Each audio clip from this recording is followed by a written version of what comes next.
sida aad ku baran karto xirfad kasta oo aad rabto maadaama ay nolosha ka buuxaan loolamo badani isbeddelkuna uu yahay waxa keliya ee sida joogtada ah u dhaca waxaad is arki doontaa adigoo waqtiyada qaar si aad ah ugu baahan inaad xirfado cusub barato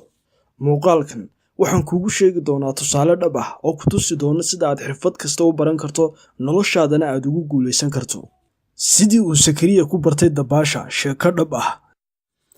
dabaashu maha xirfad si fudud lagu baran karo Sakariyana weligii isku mudayin inuu dabaasho balse dhaawac ka soo gaaray dhabarka awgii ayaa lagu qasbay inuu dabaasho wuxuu markiisii ugu horreysay tagay barkad lagu dabaasho waxaanu bilaabay inuu daawado dadkii ku dabaalanayay barkada waqti yar kadib wuxuu isku dayay inuu dabaasho balse waxaa si aad ah ugu adkaatay inuu neefta si fiican u qaato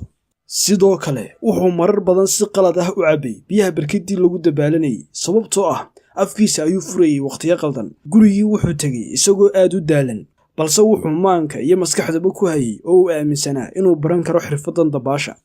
haddii qof fikir qaldan ka haysta sida dabaasha loo barto uu xaggaa Sakariya ku jiri lahaa maalinta waxaa suurtagal ah inuu ka rajo dhigi lahaa oo uu joojin lahaa isagoo aaminaya inaanu xirfadan baran karin faraqa keliya ee u dhaxeeyay Sakariya iyo qofkaasina waa in iyagoo labadooduba ka warhaya inaanu xirfadan hadda garanayn haddana uu Sakariya ogaa inuu xirfadan baran karo haddii uu isku daygiisa sii wado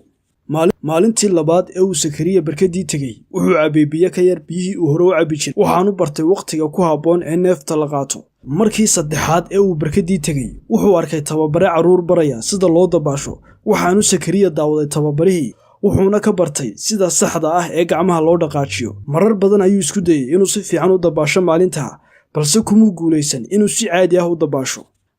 maalintaa xigtay ee uu tagay barkadii wuxuu maareeyay inuu si fiican u dhaqaajiyo gacmihiisa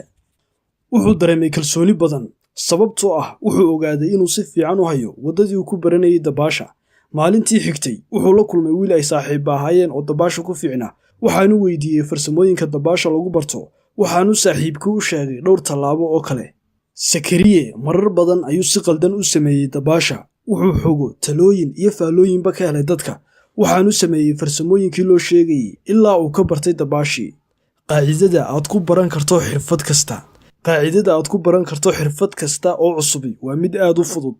waxaad u baahan tahay oo keliya inaad isku daygaaga waddo adoo qaladaadkaagana wax ka baranaya waxaad daawan kartaa dadka khabiirada ku ah xirfadda aad rabto inaad barato ka baadh internetka caawimaadda aad u baahan tahay ama weydi dadka khabiirada ah mar kasta oo aad saragto adoo qaladaad samaynaya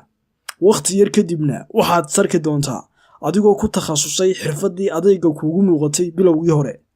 ugu dambayntii haddii aad rabto inaad xirfad kasta oo aad jeceshahay barato raacoo keliya qaacidada aan kuu sheegay waxaanad sarki doontaa adigoo khabiir ku noqday oo ku takhasusay waqti gaaban gudihii waxaan rajaynayaa in fikirkaasi ku caawiyey fadlan nagu soo biir oo subscribe saar haddii aad nagu cusub tahay lana wadaag asxaabtaada si leedahay u caawin karaa muuqaalkani mahadsanid